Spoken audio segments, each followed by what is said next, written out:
Welcome to Daily Scripture Reading. I do not own the rights to this music. Acts chapter 23, beginning at verse 1 and ending at verse 11. This is the King James Version. And Paul, earnestly beholding the council, said, Men and brethren, I have lived in all good conscience before God until this day. And the high priest Ananias commanded them that they stood by him to smite him on the mouth.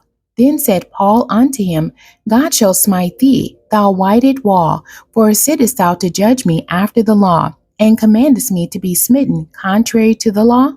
And they that stood by said, Revilest thou God's high priest? Then said Paul, I wist not, brethren, that he was the high priest, for it is written, Thou shalt not speak evil of the ruler of thy people. But when Paul perceived that the one part were Sadducees and the other Pharisees, he cried out in the council, Men and brethren, I am a Pharisee, the son of a Pharisee. Of the hope and resurrection of the dead, I am called in question. And when he had so said, there arose a dissension between the Pharisees and the Sadducees, and the multitude was divided. For the Sadducees saw that there is no resurrection, neither angel nor spirit, but the Pharisees confessed both.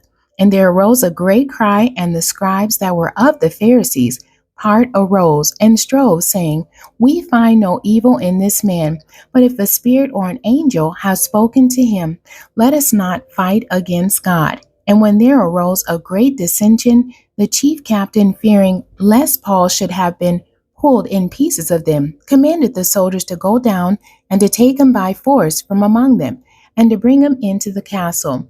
And the night following, the Lord stood by him and said, Be of good cheer, Paul, for as thou hast testified of me in Jerusalem, so must thou bear witness also at Rome. The end. God bless you, and thank you for joining me today.